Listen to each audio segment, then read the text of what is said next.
avivamento em Éfeso. Ou seja, 1 milhão de livros de magia negra é queimado.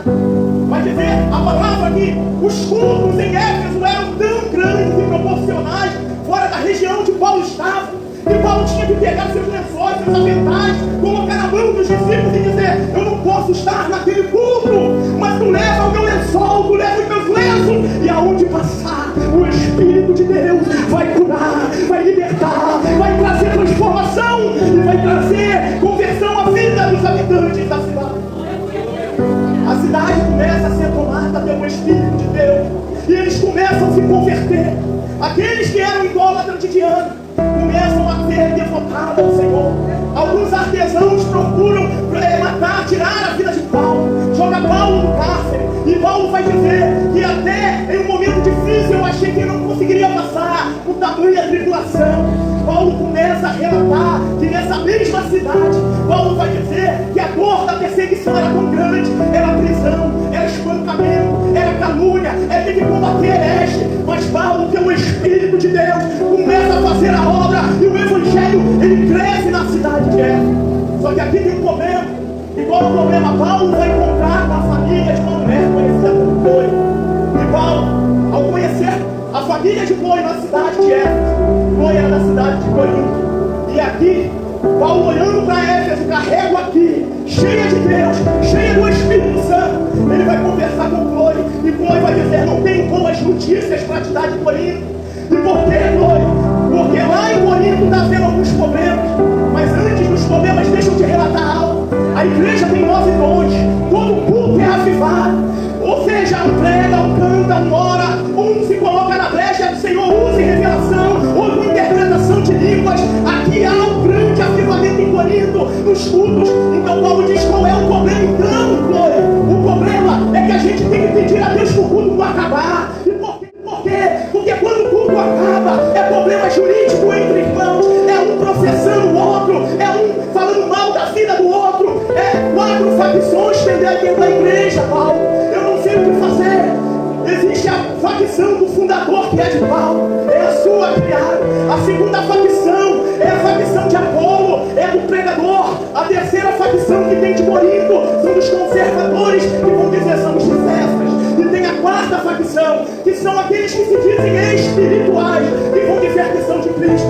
Está vendo como é que o problema está instalado em Corinto? Se o culto acabar, tem problema. O culto precisa continuar. Tinha glória a Deus, tem glória a Deus, tem aleluia, tem manifestação da glória, tem manifestação da glória. Mas torce para o culto não acabar. Porque quando acaba o culto, a confusão está generalizada.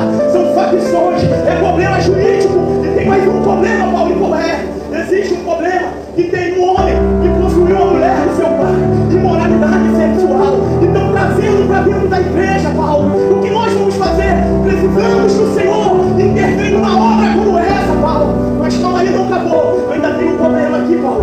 Qual é o problema? É o dia da ceia. E por que é o dia da ceia, Paulo? Porque é um problema da área social. Por quê? Porque homens ricos vêm para poder doar, se lançar na ceia do Senhor, que são servos de Deus também. Mas eles não esperam os pobres, porque os pobres vêm do trabalho, vêm cansados. E antes que eles chegam na ceia, os ricos já acabaram com o banquete de ágape. Porque lá em Corinto, a ceia do Senhor era conhecida como banquete ágape.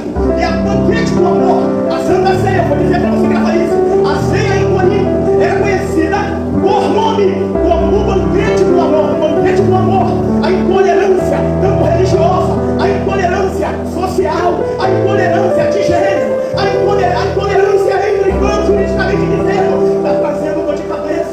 E o que o Senhor pode fazer para nos ajudar? Paulo, ele olha toda a situação.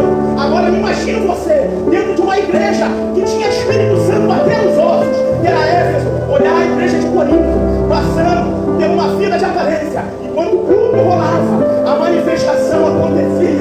Mas quando o culto acabava, havia pessoas que se encontravam longe da presença do Deus.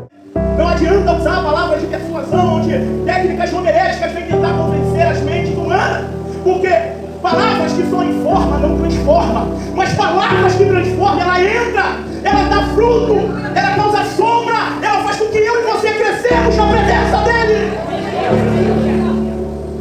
E Paulo vem instruindo a igreja. Ele começa a trazer sobre o memorial. E dentro deste memorial, Paulo vai dizer: se tem fome, coma em casa. Porque Paulo está dizendo para um grupo de pessoas seletas, da classe alta, que patrocinava a mesa ágape, o banquete ágape, mas não esperava os menos favorecidos chegarem. Aqui está o problema. Se tem fome, come em casa. O memorial aqui é Cristo Jesus, é comunhão. Mesa é comunhão eterno. Mas interessante que Paulo ele começa a discorrer o texto da sua vida.